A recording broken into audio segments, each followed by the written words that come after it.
Yeah, I felt like it was pretty quick this year with Cutter. I mean, I feel like we, in the off season, we had Cutter in the spring, so we were able to dial in on our techniques and fundamentals and stuff like that. So that helped a ton.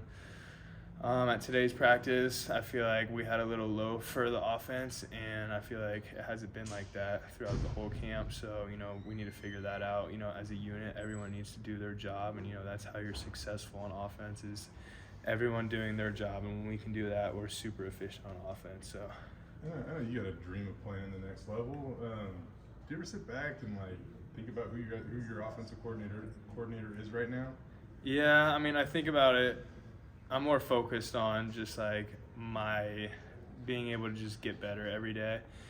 I know I sit back and I have Nate Potter as my coach, who's incredible, and then also Dirk Cutter, who's going to put me in situations where I can win against guys with my abilities. So yeah, sometimes I take the time to just sit back and think about it, and me and Cutter get along well.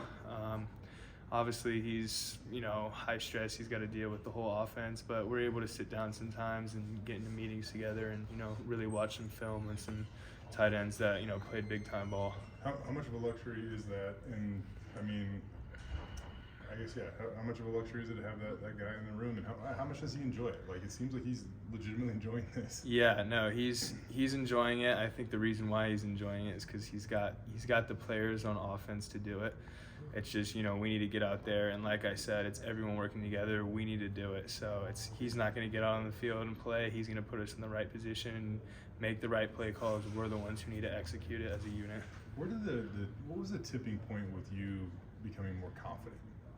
I just see you out there, and it doesn't seem like you second guess anything. It feels like you're kind of just in the zone right now. So yeah, what was kind of the tipping point in your confidence? Yeah, I think Potter's really helped me out with that, and my confidence has shot through the roof with the way he coaches, and whether that's run game or pass game. But I mean, I'm just able to get out there now and play loose and make plays. And going back to Cutter, his offense allows me to do that, whether it's man or zone look. I really need to know where's my landmark. Do I need to beat this guy with speed? Do I need to beat him with a double move? So it's I just feel confident really in the pass game. I mean, there's always things you can work on and keep getting better at. So who's the tight end that you feel is the perfect tight end, the guy to look up to? I know yeah. Sometimes the pass catching ability gets so much credit, right? But who's the perfect tight end that you look up to? I think Kittle and Sam Laporta, probably, because they both have my build. They both play really fast. They're good in the run game and they're good in the pass game. So probably those two guys. How high level do you feel like you're playing at right now, Matt? Pretty high level. I'm doing pretty well this camp. I think I have a 90% catch rate right now with 45 targets or something like that. So I mean, pretty big camp so far. The ball has been coming my way, so I just need to take advantage of that and keep getting better every day. What do you think of some of the younger guys in your group?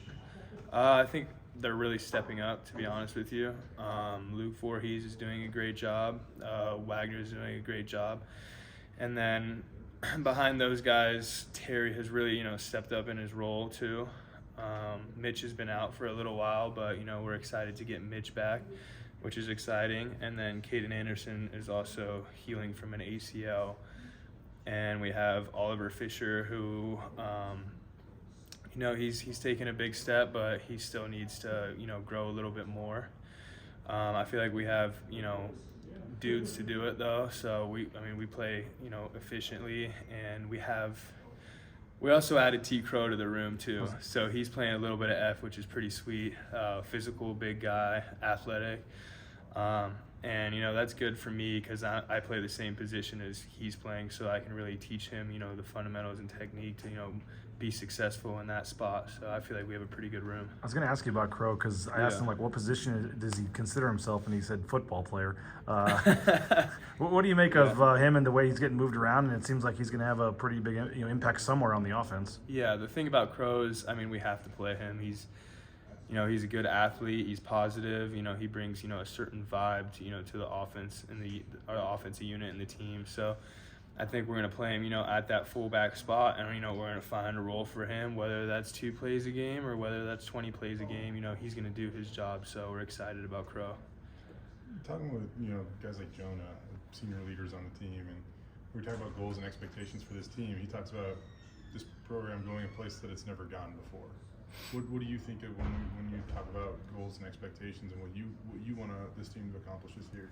Yeah, I feel like our team can be very successful, especially with the leadership under Coach Danielson. He does a really good job in every single team meeting of guiding us and giving us these pointers at what we need to do, what we don't need to do. He's been here for 8 years, something like that. So he's seen it all. He's seen us win championships, seen us win bowl games. He's seen us lose championships, seen us win bowl games. So it's like he knows what it takes, and we really can't get off to a slow start, because if we get off to a slow start, that's when we're going to struggle. But if we have a winning mindset every week, and we start, stacking those games, that's when things are going to start rolling, and then we'll see how it goes from there. I mean, Matt, you've been here a while too, man. You've seen you guys win Mountain West Championship games and lose Mountain West Championship games and all. What is the difference, especially this time of year, of peaking, if you will, at the end of this thing? Yeah, I think it's just, having that tight, knit unit and going into the game, with high confidence. And, when we go to Georgia Southern, like the heat doesn't matter. Like it's us working together as a group, and we're gonna stay positive. We're gonna do our job, and we're gonna play hard. And we should, all the games should take care of themselves. And then week 2 is also gonna be, it's gonna be a huge challenge for us. But like I said, we have the squad to do it. Obviously, they have talent too. But football is football, so you never know what's gonna happen.